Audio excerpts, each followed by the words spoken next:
Pagbasa mula sa aklat ng Deuteronomio. Sinabi ni Moises sa bayan, "Ang mga unang bungang inyong iaalay ay kukunin ng saserdote at ilalagay sa harap ng altar. Pagkatapos ay saysayin ninyo ito sa harapan ng Panginoon. Isang pagala-galang Arameo ang aming ninuno.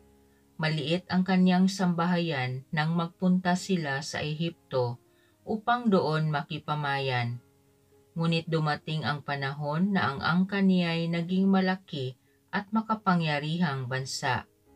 Hindi mabuti ang ginawang pakikitungo sa amin ng mga Ehipsyo. Pinahirapan nila kami at inalipin, kaya dumulog kami sa inyo, Panginoon, Diyos ng aming mga ninuno. At dininig ninyo kami. Nakita ninyo ang aming pagdurusa, ang kahirapan at kaapihang dinaranas. Sa pamamagitan ng inyong kapangyarihan, ng mga kakilakilabot na gawa at mga kababalaghan, inalis ninyo kami sa Ehipto at dinala sa lupaing itong sagana sa lahat ng bagay. Kaya narito ngayon, Panginoon, ang unang bunga ng aming mga pananim sa lupaing ibinigay mo sa amin." Pagkasabi noon, ang dala ninyo'y ilalapag sa harap ng altar, saka kayo luluhod upang sambahin ang Panginoon. Ang salita ng Diyos. Puon ko ako'y samahan sa dusa at kahirapan. Siyang naghahangad ng pagkupkup ng kataas-taasan at nanatili sa kalinga niyong makapangyarihan, makapagsasabi sa kanyang Panginoon, "Muog ka't tahanan, ikaw ang aking Diyos, ang Diyos na tangi kong pinagtiwalaan." Puon ko ako'y samahan sa dusa at kahirapan. Di mo aabuting ikaw ay mapahamak at walang daratal kahit anong uring mga paghihirap sa iyong tahanan. Susuguin niya ang maraming anghel, silang susubaybay, kahit sa ang dako ikaw maparoon, tiyak iingatan. Puon ko ako'y samahan sa dusa at kahirapan. Sa kanilang palad ay itatayo ka't silang magtataas nang hindi masaktan ang mga paa mo sa batong matalas. Kahit ang tapakan mo ay mga leon, ahas na mabagsik, di ka maaano sa mga serpiente at liyong mababangis. Puon ko ako'y samahan sa dusa at kahirapan. Ang sabi ng Diyos, "Aking ililigtas ang tapat sa akin, at iingatan ko ang sinumang taong ako'y kikilalanin. Pag sila'y tumawag, laging handa ako na sila'y pakinggan, aking sasamahan at kung may hilahil ay sasakluluhan. Aking ililigtas at ang bawat isa ay pararangalan."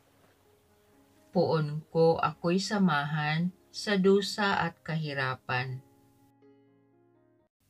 Pagbasa mula sa sulat ni Apostol San Pablo sa mga taga-Roma. Mga kapatid, ito ang sinasabi ng banal na kasulatan. Malapit sa iyo ang salita, nasa iyong mga labi at nasa iyong puso. Ibig sabihin, ang salitang pinangangaral namin tungkol sa pananampalataya. Kung ipahahayag ng iyong mga labi na si Jesus ay Panginoon at mananalig ka ng buong puso na siya'y muling binuhay ng Diyos, maliligtas ka. Sapagkat nananalig ang tao sa pamamagitan ng kanyang puso at sa gayoy napawawalang sala at nagpapahayag sa pamamagitan ng kanyang labi at sa gayoy naliligtas.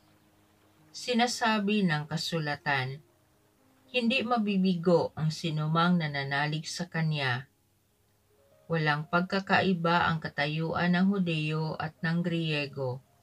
Iisa ang Panginoon ng lahat at siya ang nagkakaloob ng kanyang kayamanan sa lahat ng tumatawag sa Kanya. Sapagkat sinasabi sa kasulatan, maliligtas ang lahat ng tumatawag sa pangalan ng Panginoon. Ang salita ng Diyos. Ang tao ay nabubuhay hindi lamang sa tinapay, kundi sa salitang mahal mula sa bibig na banal ng Ama nating may kapal. Ang mabuting balita ng Panginoon ayon kay San Lucas. Noong panahong iyon, umalis si Jesus sa Jordan, puspos ng Espiritu Santo. Dinala siya ng Espiritu doon sa ilang at sa loob ng 40 araw ay tinukso ng dyablo. Hindi siya kumain sa buong panahong iyon, kaya't gutom na gutom siya. Sinabi sa kanya ng dyablo, "Kung ikaw ang anak ng Diyos, iutos mo na maging tinapay ang mga batong ito." Ngunit sinagot siya ni Jesus, "Nasusulat, hindi lamang sa tinapay nabubuhay ang tao."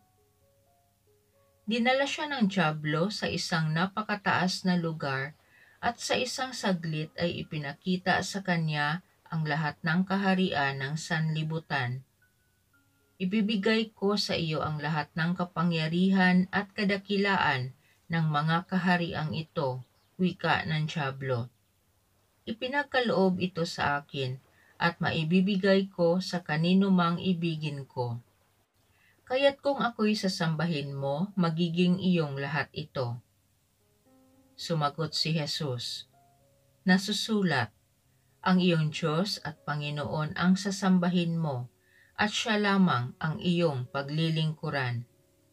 At dinala siya ng dyablo sa taluktok ng templo ng Jerusalem at sinabi sa kanya, "Kung ikaw ang anak ng Diyos, magpatihulog ka, sapagkat nasusulat, ipagbibilin niya sa kanyang mga anghel na ingatan ka at aalalayan kanila upang hindi ka matisod sa bato." Subalit sinagot siya ni Jesus, "Nasusulat, huwag mong subukin ang Panginoon mong Diyos." Pagkatapos siyang tuksohin ng dyablo sa lahat ng paraan, ito'y umalis at naghintay ng ibang pagkakataon. Ang mabuting balita ng Panginoon. Panginoon, dinggin mo kami. Para sa inang simbahan, naway manatili siyang tapat sa kanyang misyong magpahayag at magbigay saksi sa Ebanghelyo sa kabila ng kahinaan ng marami niyang kasapi. Manalangin tayo. Para sa Santo Papa, ating Obispo, at lahat ng namumuno sa atin, naway itaguyod nila ang pagpapahalagang espiritual sa harap ng patuloy na panunuligsa ng materialismo, kalayawan at komersyalismo. Manalangin tayo. Para sa lahat ng ating mga manggagawang pangkalusugan na tumutulong sa lahat ng may kapansanan, naway magtiyaga sila sa kanilang profesional na pangako at magtanim ng pag-asa sa mga nanghihinawa at nawawala ng tiwala. Manalangin tayo. Para sa lahat ng kasapi ng ating pamayanan, lalo na ang mga pamilyang matinding naapektuhan ng pagtaas ng presyo ng mga bilihin, naway ang Panginoon ang kanilang maging pinakadakilang kaibigan at saligan. Manalangin tayo. Para sa lahat ng pamilyang hindi nagkakasundo, naway makatagpo sila ng lunas sa kanilang mga sugat sa pamamagitan ng kapatawaran, pagtuklas sa yamang panloob na taglay ng bawat isa sa kabila ng kanilang nagkakaibang pananaw. Manalangin tayo.